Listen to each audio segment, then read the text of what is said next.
आइए दोस्तों, आज हम मंगलवार तथा मंगलिया की कथा को प्रारंभ करते हैं और इस कथा के बारे में जानते हैं कि इस कथा के बारे में आपको कौन कौन सी जो है सुख की प्राप्ति हो सकती है। तो मंगलवार यानी तथा मंगली की कथा जो है, इसमें एक बुढ़िया थी। वह मंगल देव को अपना इष्ट देवता मानकर सदैव मंगल का व्रत रखती थी और मंगल देव का पूजन किया करती थी। उसका एक पुत्र था जो मंगलवार को उत्पन्न हुआ था, इस कारण उसको मंगलिया के नाम से बोला करती थी। मंगल के दिन ना तो घर को लीपती और ना ही पृथ्वी की गोद खोदा करती थी। एक दिन मंगल देवता उसकी श्रद्धा की परीक्षा लेने के लिए उसके घर में साधु का रूप बनकर आए और द्वार पर आवाज़ दी। बुढ़िया ने कहा, महाराज क्या आज्ञा है? तो साधु ने कहने लगे कि बहुत भूख लगी है, भोजन बनाना है, इसके लिए तू थोड़ी सी पृथ्वी लीप दे तो तेरा पुण्य होगा। यह सुन बुढ़िया ने कहा, महाराज आज मंगलवार की व्रती हूँ, इसलिए मैं चौका नहीं लगा सकती।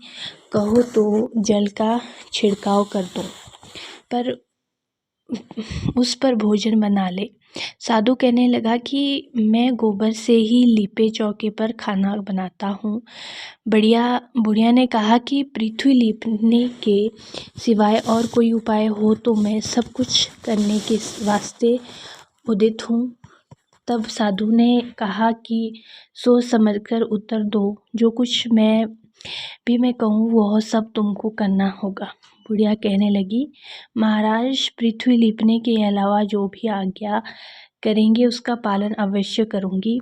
तो बुढ़िया ने ऐसे 3 बार वचन दे दिया। तब साधु कहने लगे कि तू अपने लड़के को बुलाकर औधा लेटा दे और उसकी पीठ पर भोजन बनाऊंगा। साधु की बात सुनकर बुढ़िया चुप हो गई। तब साधु ने कहा, बुला ले लड़के को, अब सोच विचार क्या करती है। तो बुढ़िया ने कहा, जा बेटे, तुझको बाबाजी बुलाते हैं। लड़के ने बाबाजी से जाकर पूछा, क्या आज्ञा है महाराज? बाबाजी ने कहा कि आओ अपनी माताजी को बुला लाओ। तब माता आ गई तो साधु ने कहा कि तू ही इसको लेटा दे। बुढ़िया ने मंगल देवता का स्मरण करते हुए लड़के को औधा लेटा दिया और उसकी पीठ पर अंगीठी रख दी। कहने लगी कि महाराज अब जो कुछ आपको करना है कीजिए, मैं जाकर अपना काम करती हूँ।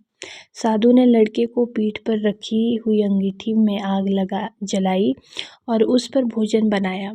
जब भोजन बन चुका तो साधु ने बुढ़िया से कहा, अब अपने लड़के को बुलाओ, वह भी आकर भोग ले जाए। बुढ़िया कहने लगी, यह कैसा आश्चर्य की बात है कि उसकी पीठ पर आपने आग जलाई और उसी को प्रसाद के लिए बुलाते हैं। क्या यह संभव है कि अब भी आप उसको जीवित समझते हैं? तो आप कृपा करके उसका स्मरण भी मुझको ना कराइए और भोग लगाकर जहाँ जाना हो जाइए। साधु ने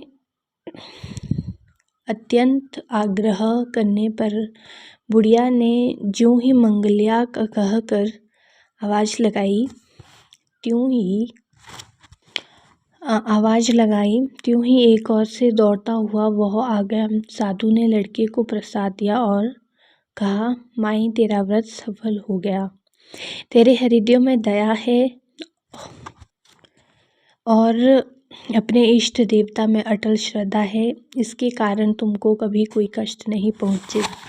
तो इस तरह से जो है मंगलवार की व्रत की कथा जो है आप कर सकते हैं और अपनी कोई भी सुख के लिए जो भी व्रत रखेंगे वो आपका निश्चित ही पूरा होगा। जय हनुमान।